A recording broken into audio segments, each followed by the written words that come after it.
Hey everybody, Heezy here. Welcome to the Heezy Game Media YouTube channel. And today, we're talking about Mass Effect 2. Is it the greatest game of all time? Is it worth playing while you're still stuck at home while, the vaccine gets out for COVID? Let's talk about that. It's really funny. I did my first video months ago, and it took me a while to get to play this. I was playing other RPGs, but I was actually told to skip the first Mass Effect. I've never played Mass Effects. I'm a huge KOTOR fan. You can watch my first video to hear me talk about that, and I was really, really excited for these games. This one specifically, I was the most excited for. I'm told it's just literally the greatest game ever made, and I'm really glad that I didn't skip the first one. And there's a few reasons for that, and we'll probably get into some of them later. But the biggest being that the mechanics in this game are so much better that there's no way that I'll probably ever go back and play that first one. And I'm really glad that I got to experience the story. But I want to talk about my initial impressions of this game, because the opening moments of this game, just, from the fact that your story from the first game impacts the story going into the second game. Your choices already mattered. Through the first 3 missions, I was immediately engaged. I cared deeply about the characters, and also I got to see some old faces. So many characters you get to dive deep into in this game, and honestly, I think in a better way than the first one.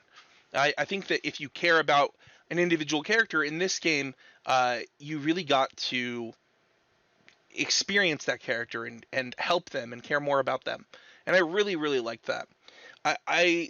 The first mission where you get to be on your ship and leave and go to the Citadel. That moment after your spoiler alert, this game's really old, so we're just gonna have spoilers during this.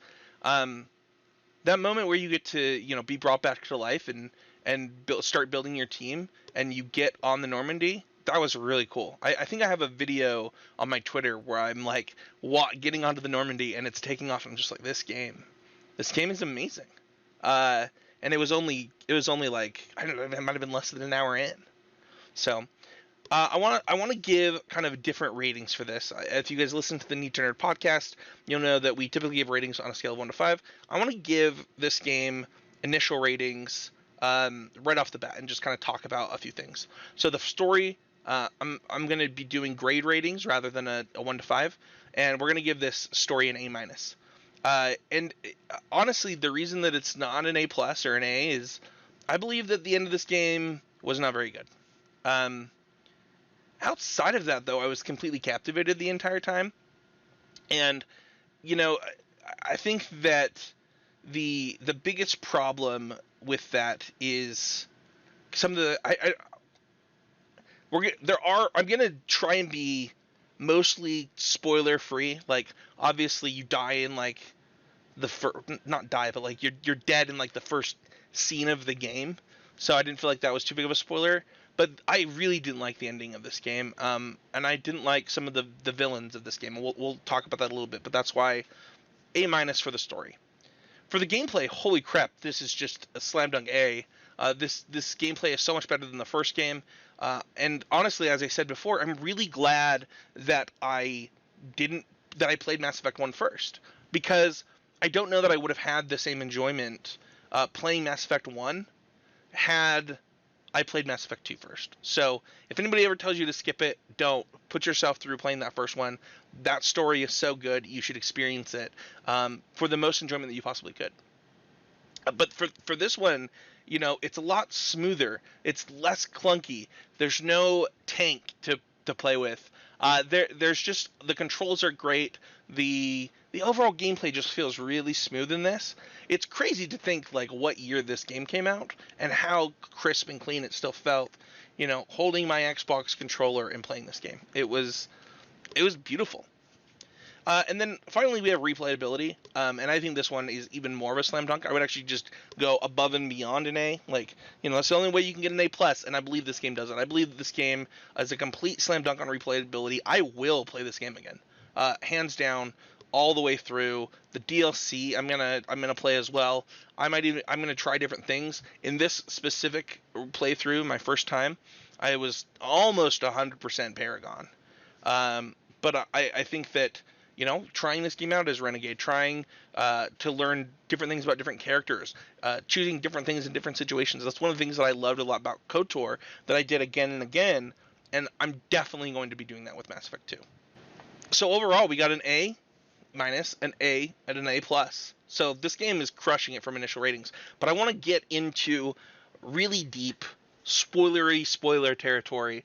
This game's really old. If you haven't played it already, just go play it, come back and watch the video, and see if our thoughts align. But I want to talk about the story. I cared a lot about the story this entire game. I cared about my team.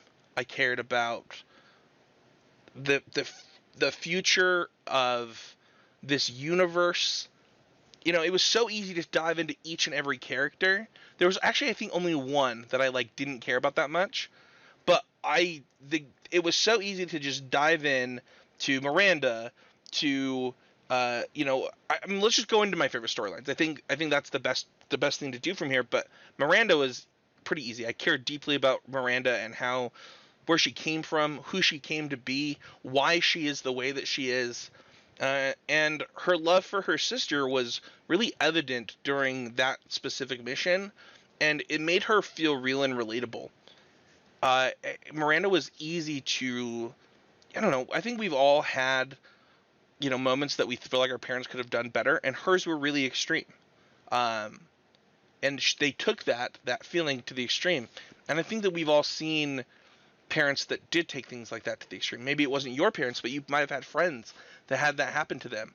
And it really made Miranda feel like a character that you could relate to, or at least that you could understand.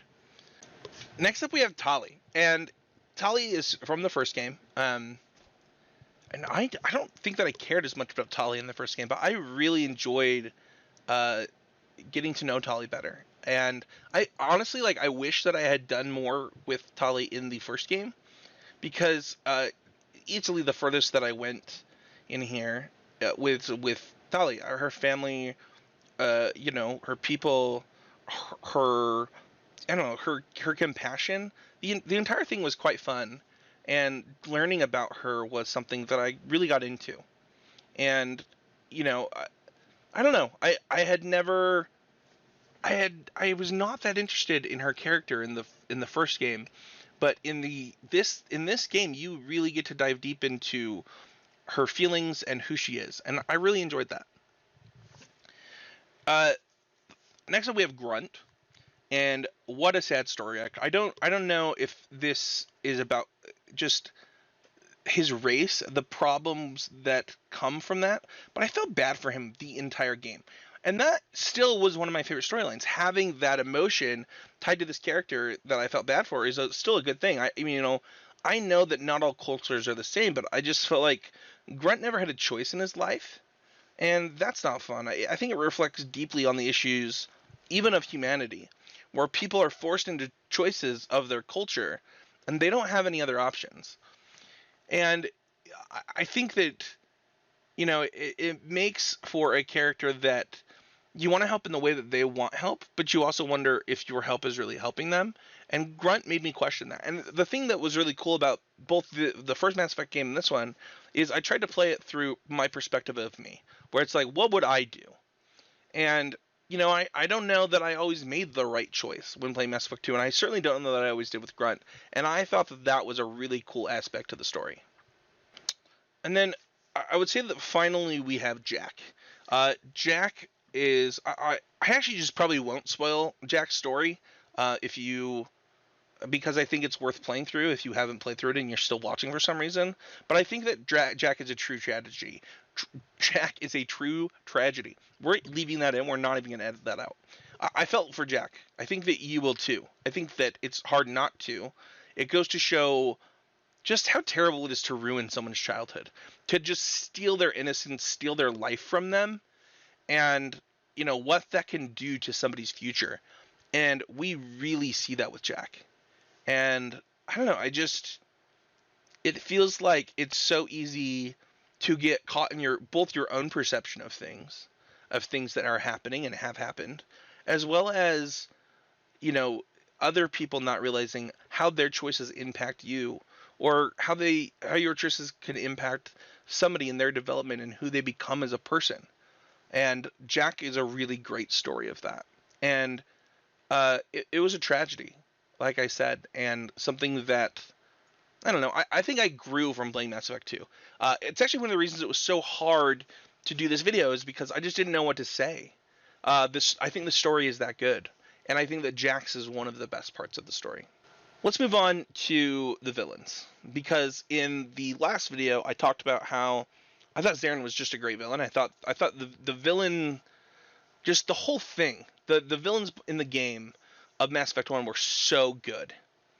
And honestly, the collectors suck. I think it's the biggest flaw in the game for me. Saren was a great villain that I understood, and the collectors are just dumb. They have no depth. They didn't interest me at all.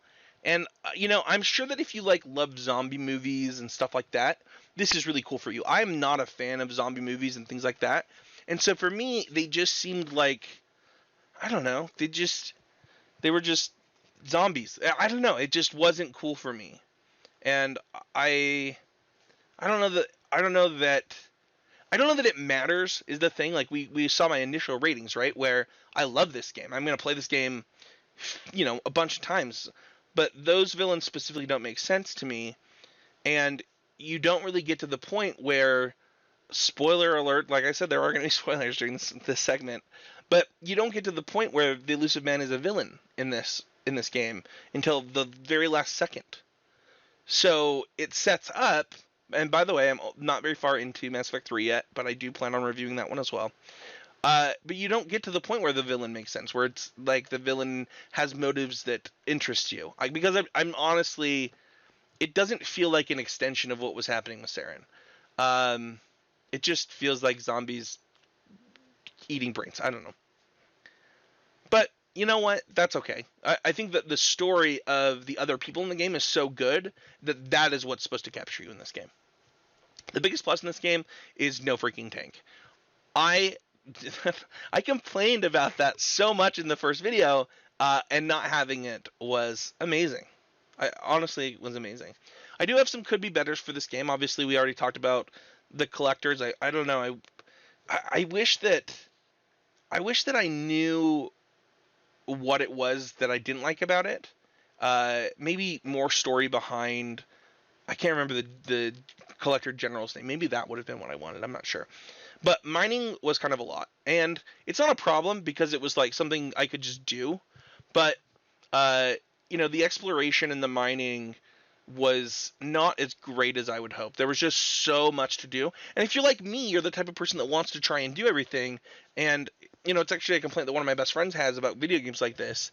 The mining was too much on top of all the other things that you could do. But it's hard because there were times where I just enjoyed mining. It was like kind of fun, mind-numbing activity to do as you try and explore the galaxy. The problem is how much you need to do to accomplish all your goals. So I might change that. Maybe I'd give you more stuff for upgrades. I'm not sure. I also wasn't sure where I was at in progress-wise in the game throughout most of the game. So, I didn't know how much of my ship I needed to upgrade. How much of this is important? How does it impact the story? If these upgrades are important, stuff like that was just something that I didn't know. Overall, I think this game was pretty amazing. I already said I cared about individual stories, and I wanted to know the future of all of these characters, and it made the ending where you have to make tough choices and people are lost really impactful. It made for some really hard choices, and I don't know. I don't know that I cared about characters in a video game like that in a long time. Maybe honestly since KOTOR, and that's pretty good. And I am going to use now the 0 to 5 rating. And on a scale of 0 to 5, I think that my overall rating of this would be just a 5 out of 5. I think that the collectors kind of sucked, and were boring, but they don't matter to the game that much. They're the thing that you're trying to stop, right? But sometimes the thing that you're trying to stop isn't that interesting. But there was interest along the way that was so good. I mean, we talked about Miranda, we talked about Jack, but all of the characters had some depth. Um, you know, and I like that. I liked having tough choices to make with each of these people, and learning something along the way. I really did. I really did think that this game taught me something, and I like that. I like when a story does that for you, and that's just why I play these type of games, is to really get into the story of it and learn something and see what the story writer was trying to tell me. So that is it for our Mass Effect review.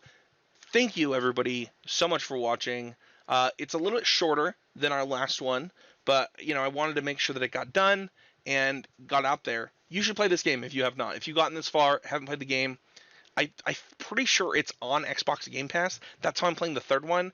You should definitely check it out. It is definitely worth it, and it is a great time. You can find me at Spencer13H. You can head on over to the Patreon at patreon.com/HeezyGameMedia if you want to support these videos and stuff like that. And don't forget to check out the Need to Nerd podcast. We're just stumbling with our tongue today. Thank you everybody so much, and we'll see you guys all next time with another video on the Heezy Game Media YouTube channel.